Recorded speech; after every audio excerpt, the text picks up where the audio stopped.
հրապարակում ունեցավ ժողովուրդ օրաթերթը, որ դուք եք ընթացք տվեցի գազագողության դեպքին, բայց փաստացի գազագողության բանդիտները փախան երկրից։ Դուք ձեր օրինակ մյուս գոլեգաներին, քննչական կոմիտեին, որևէ մեկին կանչեցիք բացատրություն տան, թե ինչպես ստացվեց, որ դուք դեպքին ընթաց տվեցիք, բայց գազագողության բանդիտները փախան երկրից։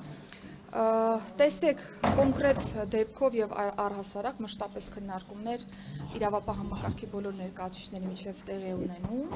եւ կարծում եմ ըստ հետեւությունների այս դրվագին եւս անդրադարձ կլինի քննչական կոմիտեի կողմից։ Եվ նաեւ շնորհակալություն ձեր անդրադարձի համար։ Դառնանք ոստիկանության կողմից Արցախցի երիտասարդի նկատմամբ նման վերաբերմունքը ինչպես կարող։ Ես արդեն հարցին բավական հանգամանալից անդրադարձա, կարծում եմ ըստ այդմ նոր հարցադրումների տեղիք չտվեցի։ Բայց անդրադարձը կարծես ավելի շատ հերքում էր դեպքը, որտեղ կասկածի տակ եք դնում խոշտանգման փաստը։ Ինչու պետք է մարդը ուզենար սուտ մատնություն անել, հա, Արցախցի երիտասարդ սոցիալական շատ հարցեր ունի լուծելու, պետք է ոստիկանների նկատմամբ սուտ մատնություն անել։ Դուք կարծում եմ ամբողջ ընթացքին եղել եք։ Երբ որ ես արձագանքեցի այս հարցին եւ իմ խոսքում չկար որևէ հերքում կամ հաստատում։ Ես նշեցի, որ ցանկացած հանցագործություն պիտի ենթարկվի օբյեկտիվ քննության հանցագործության մասին ահազանգ եւ կոնկրետ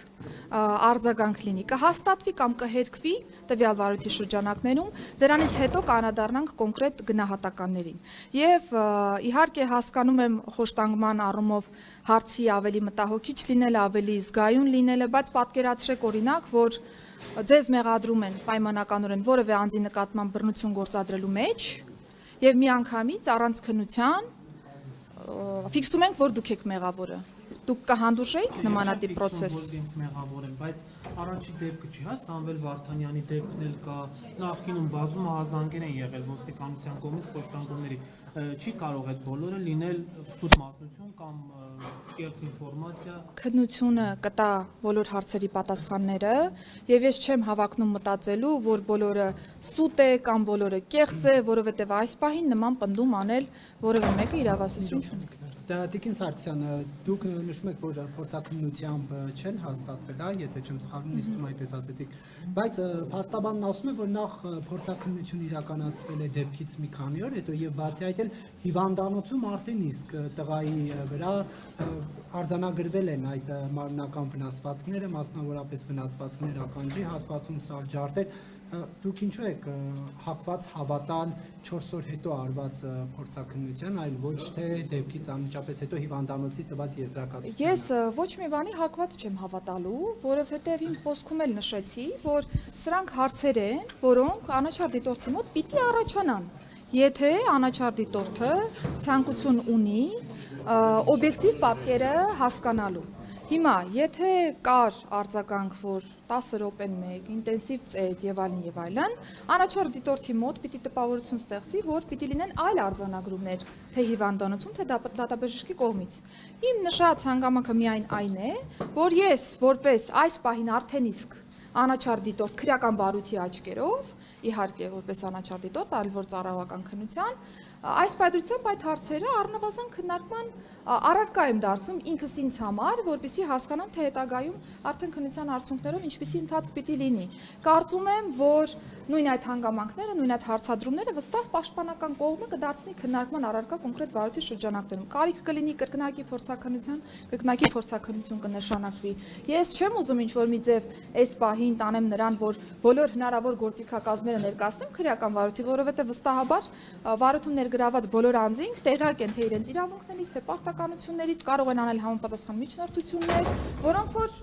պիտի ելքը կանխորոշեն։ Քննչական կոմիտեն պիտի նաև հարցաքննի ոստիկաններին, կրկին տուժողին, կարիք լինի առերեսման իրականացնելու, մնացյալ բոլոր դատավարական գործողություններ, այսինքն առանց այդ դատավարական գործողությունների գնահատական տալը գործընկերներ ջան, չի ստացվի ուղղակի։ Դա լինում է միակողմանի, այսինքն եթե ես հակված եմ մտածելու, որ կա խոշտանգում, ավտոմատ կերպով ես այդ ուղղությամբ եմ մտածելու եւ իմ բոլոր մտքերը այդ ուղղությամբ պիտի դասավորեմ։ Բայց ես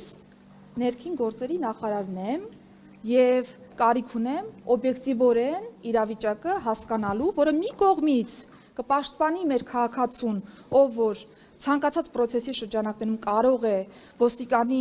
ոչ իրավաչափ ներգործության ենթարկվել եւ դրա համար ենթարկվի պատասխանատվության, մյուս կողմից, եթե չկա այդպիսի ներգործություն, բայց կա կեղծ մեղադրանք, պաշտպանելու այն ոստիկանության ծառայողին, որը որ չի կատարել որևէ ներգործություն։ Բայց նորից եմ շեշտում, ես այս պայմանությամբ այդ դեպքի մասով որևէ գնահատական տալ չեմ կարող, բարձրացրեցի ընդամենը հարցադրումներ, համարեք բարձրաձայն մտածել եմ, որովհետև ինձ մոտ այդ հարցադրումները առաջացել էին։ Մնացյալը քննությունը պիտի տա։ Չի տալիս եւ այդ ջարդարարների խումբը մշտապես մնում են, հա, ներքին գործերի նախարարությունում, ոստիկանությունում, խնդիրը սա է, հա, մենք չենք ընդհանրացնում, հա, որ ամբողջ համակարգը այդպեսին է, բայց թեկուզ մի քանիսի ներկայությունը ձեզ համար մտահոգիչ չի, որ ընդհանուր, ինչպես դուք եք ասել, հա, այսօր 75%-ը վստահում են, իհարկե այդ թիվը չգիտեմ, որտեղից եք վերցրել, բայց այնուամենայնիվ կա մի խումբ, որը ըստ էության իրականացնում է ջարդարարություն։ Ալավերդիում Պարեկը քաղաքացու մոտ զենք փնտրելու համար ասում է տաբատդ իջեցրա, տանում են բաժին ծեծում են։ Ես գիտեմ, որ ներքին անվտանգության ծառայությունում այդ մասով քննություն կա։ Այդ գործով ինչ բացահայտվեց Տիկին Սարգսյան։ Հիմա ինչ որ նկարագրեցիք, դրանք բոլորը կարծիքներ են դեպքերի մասով, որովհետև կարող են ես կարող եմ ահազանգել, որ ես խոշտանգվել եմ կամ իմ նկատմամբ հարձակում է եղել։ Քննությունը պիտի տա այդ բոլոր հարցերի պատասխանները։ Եթե մենք որակումներ ենք տալիս տարբեր ծառայողների մասով, դա մեր կարծիքն է ընդամենը, որովհետև եթե վարույթի կասկածում եք փաստաբանի հայտարարությանը։ Ես որևէ մեկի հայտարարությանը չեմ կասկածում, որովհետև ես գիտեմ, որ մեր երկրում կա քրեական դատավարության օրենսգիրք, որը այդ բոլոր հարցերը կարգավորում է։ Եթե մենք կանչել եք օրինակ երկու ոստիկանին, որոնք նույնականացվել են ձեր աշխատասենյակ, օրինակ ինքներդ ներքին զրույց ունեցել եք, հարցրել եք, դա այդպես է, թե այդպես չի եղել, փաստաբանի նույնականացված տվյալները արդյոք ճիշտ են, թե ճիշտ չեն։ Գիտեք, չէ, որ ապօրինի բան եք ասում։ Ինչի՞։ Ծառայողական քննության իրականացնող կոնկրետ ստորաբաժանում կա եւ իմ կողմից ցանկացած նմանատիպ զրույթ ոչ ծառայողական քննության շրջանակներում, դա ուղղակի ոչ իրավաչափ process-ի մասին է խոսում։ Իմ խնդրանքը, հորդորը, թեկուզեք պահանջը այն է, որ դուք եւս չտրվեք տարբեր սադրանքների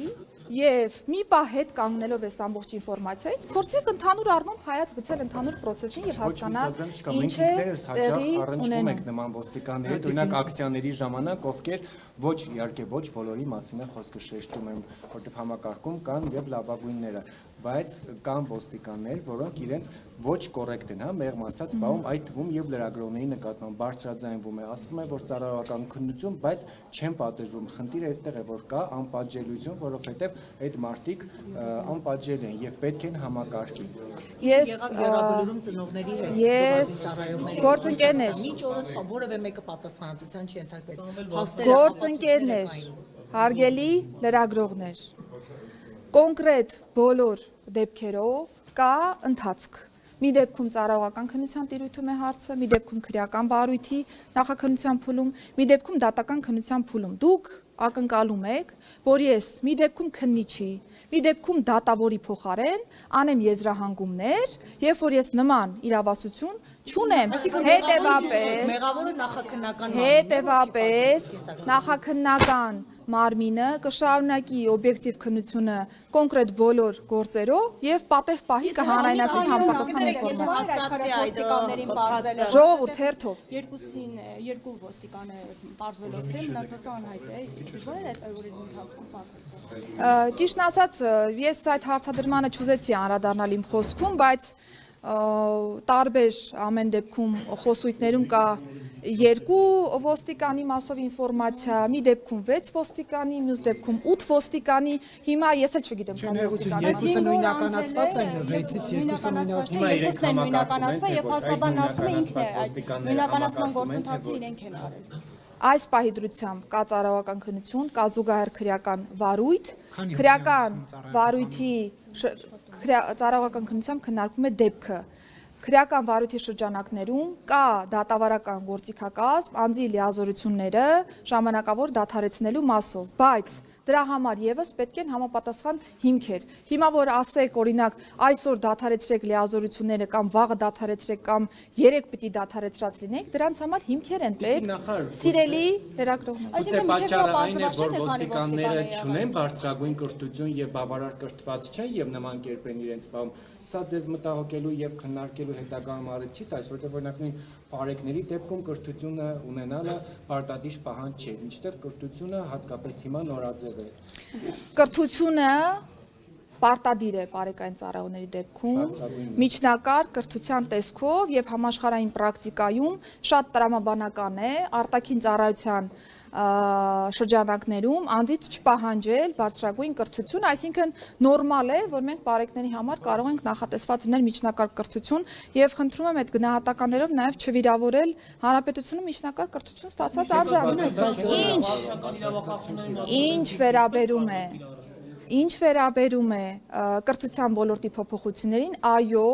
խնդրահարույց ոլորտ է, ես առաջին ինչու նշեցի ներքին գործերի նախարարության կրթահամալիրի ձևավորումը, որովհետև կարիք կա վերանայելու ծառայողների պատրաստման process-ը, ամեն տարի շարունակելու նրանց կրթությունը, որովհետև մենք հատկապես ատեստավորման ժամանակ նկատում ենք, որ ունենք ծառայող, որը տարիներ շարունակ որևէ վերապատրաստման չի մասնակցել, որքան էլ ազնիվ ծառայող լինի, որքան էլ պրոֆեսիոնալ ծառայող լինի, ամեն դեպքում ժամանակակից աշխարհում, եթե խոսում ենք ոստիկանական աշխատանքի մասին, ամեն տարի պետք է թարմացվեն գիտելիքներն ու հմտությունները։ Սա պակաս է, որը որ պիտի լրացվի, բացը պիտի լրացվի եւ ՆԳՆ կրթահամալիրի ձևավորման աշխատանքները շատ ինտենսիվ ենք իրականացնում, որպեսզի կարողանանք օր առաջ այդ կրթական process-ները ադապտացնել այս իրավիճակին։ Բարեկների դեպքում 6 ամսյա նախկինում արդեն հնգամսյա բազային կուրսի տրամաբանության մեջ, այո, մենք գնահատել ենք, որ կարիք կա վերանայելու նաև այդ կուրսը, մի քանի անգամ փոփոխել են կրթական ծրագիրը, պետական կրթական չափորոշիչը եւս փոփոխվել է, եւ հաշվի առնելով այն հանգամանքը, որ արդեն իսկ նոր սխեմայի ենք անցնում, շուտով բարեկային ծառայողների պատրաստման ժամանակահատվածը ավելի կընդլայնվի, ավելի շատ ամսական ժամանակահատված կհատկացվի բազային կրթությանը, որը որ թույլ կտա այն բոլոր խնդիրները, որոնք թե դուք, թե մենք համատեղ արձանագրել ենք, դրանք արդեն հասցեագրվեն կոնկրետ կրթական process-ի շրջանակում։